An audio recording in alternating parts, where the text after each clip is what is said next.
ప్రభంజనం ఎటు చూసినా ఏ ప్రక్క చూసినా తెలుగుదేశం పార్టీ, జనసేన పార్టీ, ఇటు బీజేపీ పార్టీ, మూడు పార్టీల కలయిక కూటమి.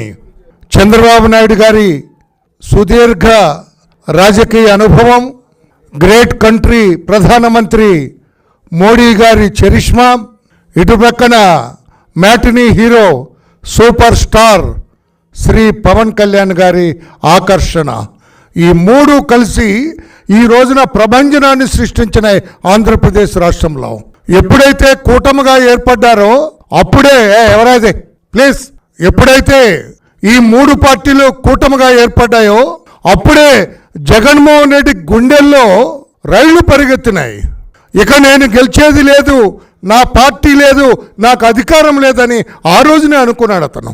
దానికి తోడు 8వ తారీఖున విజయవాడ నగరంలో గౌరవ మోడీ గారు, ప్రధానమంత్రి గారు, నారా చంద్రబాబు నాయుడు గారు, అలాగే పవన్ కళ్యాణ్ గారు ముగ్గురు చేసిన road show never in the history. విజయవాడలో అంత జనం, ఒక ప్రభంజనంలాగా వచ్చారు జనం అందరూ కూడా ఈ ముగ్గురు నాయకుల్ని చూడాలని, వారికి మద్దతు పలకాలని, వారికి జైజేలు చెప్పాలని వచ్చిన తీరు ఆ రోజునే అనుకున్నాం.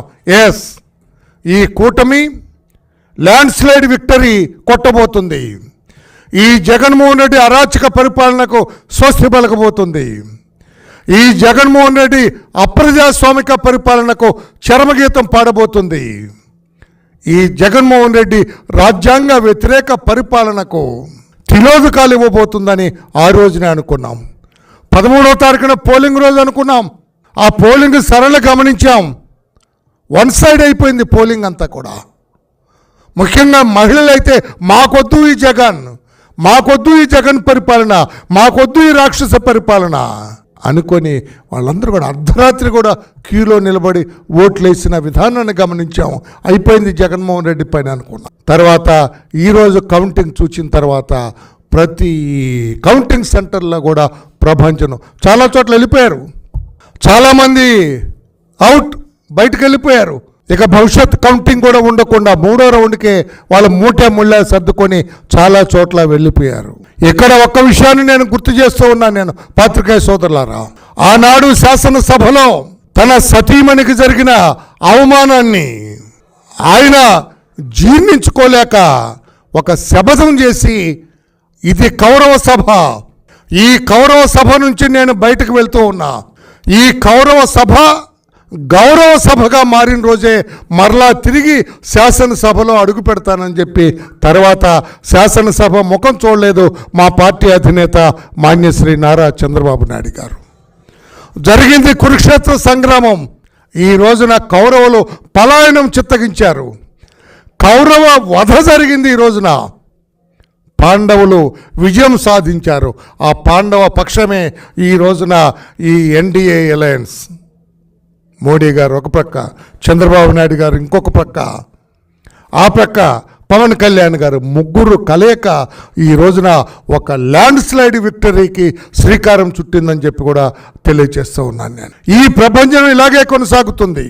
ప్రజలకి ఏదైతే హామీలు ఇచ్చారో ఈ ముగ్గురు నాయకులు అవన్నీ కూడా తూచా తప్పకుండా అమలు చేస్తారు. జగన్మోహన్ రెడ్డి లాగా చెప్పేది ఒకటి చేసేది ఒకటి కాదు. తప్పకుండా మా చంద్రబాబు నాయుడు గారు అమరావతిలోనే అయ్యా మీరు ప్రమాణ స్వీకారం చేయాలి, ఎక్కడైతే ఆనాడు మోడీ గారు వచ్చి రాజధానికి శంకుస్థాపన చేశారో ఆ స్థలంలోనే మీరు ముఖ్యమంత్రిగా ప్రమాణ స్వీకారం చేయాలి, మరలా అమరావతికి పూర్వ వైభవం తీసుకురావాలి, ఆ కళకు మీరు శ్రీకారం చుట్టాలి అని మేము విజ్ఞప్తి చేస్తాం.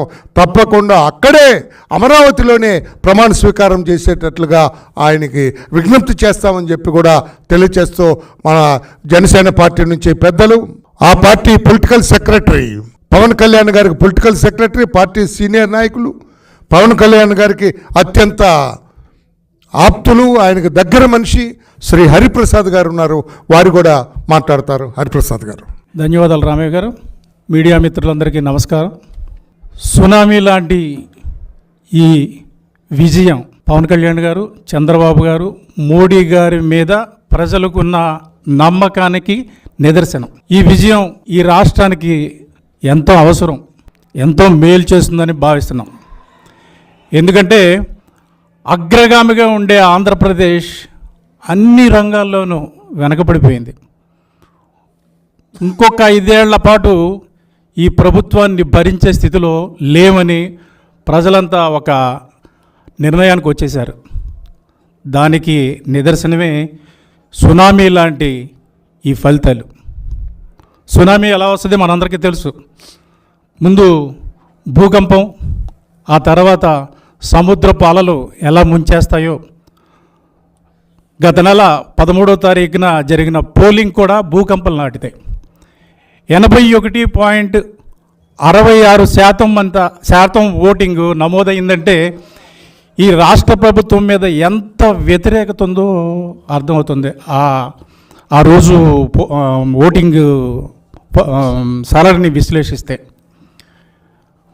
ఊర్లకు ఎక్కడెక్కడో ఉంటున్న వాళ్ళు, ఆంధ్రప్రదేశ్ నుంచి వెళ్ళి బ్రతుకు తెరుగు కోసం ఎక్కడెక్కడో ఉద్యోగాలు చేస్తున్న వాళ్ళు, వ్యాపారాలు చేస్తున్న వాళ్ళు స్వచ్ఛందంగా తరలి వచ్చి ఈ ప్రభుత్వాన్ని సాగనంపాలి అని ఓటింగ్ చేశారు. రాత్రి 10-11 గంటల వరకు ఓటింగ్ సాగిందంటే దానికి ప్రభుత్వం మీద ఉన్న వ్యతిరేకతే నిదర్శనం. యాంటీ ఇన్కంబెన్సీ అంత లేకపోతే అంత శాతం ఓటింగ్ నమోదు కాదు. ప్రధానమంత్రి మోడీ గారు లాంటి వారు కూడా ఢిల్లీలో ఏంటి ఆంధ్రప్రదేశ్లో ఈ సునామీ అని వ్యాఖ్యానించారంటే మనం దాని వెనక ఉన్న కారణాలను అర్థం చేసుకోవచ్చు. ఎక్కడికి వెళ్ళినా ఆంధ్రప్రదేశ్ అని చెప్పుకోవడానికి ఇబ్బందిగా పడే స్థితికి ప్రజలు వెళ్ళిపోయారు. ఎందుకంటే మనకి రాజధాని లేదు, ఒక పరిశ్రమ లేదు, ఉపాధి అవకాశాలు లేవు, కార్మికులు కానీ రైతులు కానీ ఉద్యోగులు కానీ ఎవరు సుఖ సంతోషాలతో లేరు. మరోసారి వైసీపీ ప్రభుత్వం అధికారంలోకి వస్తే ఈ రాష్ట్రంలోంచి వెళ్ళిపోవాలని అనేక మంది నిర్ణయించుకున్నారు. ఇక్కడ మనం బతకలేం, వేరే రాష్ట్రాలకు పోయి వ్యాపారమో వ్యవసాయమో ఏదో ఒకటి చేసుకుని బతుకుదాం, మనం ఇక్కడ ఇంకో ఉండటం ఇక్కడ అనవసరం అనే స్థాయికి వచ్చారంటే ఇక్కడ ఎటువంటి పాలన సాగిందో మనం అర్థం చేసుకోవచ్చు. ముఖ్యంగా ఈ అవినీతి ప్రభుత్వం మీద జనసేన అధినేత శ్రీ పవన్ కళ్యాణ్ గారు జరిపిన పోరాటం మీ అందరికీ తెలిసింది. ఇప్పటం సభలో నేను వైసీపీ వ్యతిరేక ఓటు చేయలనివ్వను అని ఆయన శపథం చేసినాడే వైసీపీ పరాజయం ఖరారైపోయింది. అంచెలంచెలుగా చంద్రబాబు నాయుడు గారితో కలిసి కూటమిని ఏర్పాటు చేసి తనను తాను తగ్గించుకొని ఈ ఇంతటి ఘన విజయానికి ఆయన మూలకారకులు అయ్యారని చెప్పడంలో ఎటువంటి అతిశయోక్తి లేదు. అదేవిధంగా గౌరవశ్రీ చంద్రబాబు నాయుడు గారి పాలనా దక్షత మీద ప్రజలకున్న నమ్మకం కూడా ఈ ఫలితాలకి ఒక కారణం. ఈ 2 పార్టీలకు వెన్నుదన్నుగా నిలిచిన శ్రీ మోడీ గారి నాయకత్వం మీద ఉన్న నమ్మకం కూడా ఈ విజయాలకి ఒక కారణం. ఈరోజు ఒక సుదినంగా చెప్పుకోవచ్చు, ఆంధ్రప్రదేశ్ రాష్ట్ర చరిత్రలో మరోసారి మంచి పాలన సాగటానికి ప్రజలు మార్గాన్ని సుగమం చేశారు. వారు ఏమి కావాలనుకున్నారో అదే అమలు ఫలితాల్లో ప్రతిబింబించేలాగా ఒక నిర్ణయం తీసుకొని సునామీలాగా ఈ ఓటింగు జరిపి ఇటువంటి ఫలితాలకు కారకులయ్యారు. ఈ కూటమి ప్రభుత్వం అధికారంలోకి వచ్చిన తర్వాత ఏదైతే వాగ్దానాలు చేశారో అవన్నీ తూచా తప్పకుండా అమలు చేస్తామని మన వరలరామయ్య గారు కూడా ఇప్పుడే చెప్పారు. ఖచ్చితంగా అమలు చేసి తీరుతారు. ఎందుకంటే ఈ కూటమి వెనక వల్ల ఉన్న నాయకులు చంద్రబాబు గారు, శ్రీ పవన్ కళ్యాణ్ గారు. ప్రజల ఆకాంక్షలు, వాళ్ళ కోరికలు వారిద్దరికీ క్షుణ్ణంగా తెలుసు. అందుకనే తప్పకుండా ఈ రాష్ట్రాన్ని అతివేగంగా అభివృద్ధిలో ముందుకు తీసుకెళ్ళడానికి ఈ ఇద్దరు నాయకులు మోడీ గారి ఆశీస్సులతో ముందుకెళ్తారని, సుపరిపాలనకు ఈరోజు నుంచే శ్రీకారం చుడతారని గట్టిగా విశ్వసిస్తూ థ్యాంక్ యూ. ఇప్పుడు బీజేపీ పార్టీ నుంచి శ్రీ చైతన్య గారు, state election maintenance committee convener Chaitanya గారు. మీడియా మిత్రులందరికీ నమస్కారం. కేంద్రంలో బలమైన నాయకత్వంతో దేశంలో అట్లాగే ప్రపంచంలో భారతదేశానికి ఒక గొప్ప ఇమేజు బ్రాండు తీసుకెళ్లిన మోడీ గారితో పాటు రాష్ట్రంలో ఎన్డీఏ అలయన్స్ పార్టీలు అంటే బీజేపీతో పాటు అలయన్స్ పార్టీలు అయిన టీడీపీ, జనసేన, ఎంతో దూరదృష్టి విజన్ కలిగిన చంద్రబాబు నాయుడు గారి నాయకత్వం, పవన్ కళ్యాణ్ గారు శక్తి సామర్థ్యం, ఆయనకున్న ఎనర్జీ, ఆయనకు ఒక తపన, మంచి చేయాలని తపన, అట్లాగే మా రాష్ట్ర నాయకురాలు, మా రాష్ట్ర అధ్యక్షురాలైన పురంధరేశ్వరి గారి నాయకత్వంలో మా అభ్యర్థులందరూ 6కు 6 పార్లమెంట్లు మరియు 10 అసెంబ్లీలు బ్రహ్మాండమైన మెజార్టీతో గెలవబోతున్నారు. ఇది బ్రహ్మాండమైన తీర్పు, ఆంధ్ర రాష్ట్ర ప్రజల విజయం. ఇది ఒక దుర్మార్గుణ్ణి ఏ రకంగా అయితే పంపించాలో ప్రజలు ముందే నిర్ణయించుకొని అదేవిధంగా అతను చేసిన దుర్మార్గ పరిణామాలను తిరస్కరించడం అనేది ఆంధ్ర రాష్ట్ర ప్రజలందరి విజయం. అది ఆంధ్ర రాష్ట్ర ప్రజలందరికీ శుభాకాంక్షలు మరియు ధన్యవాదాలు.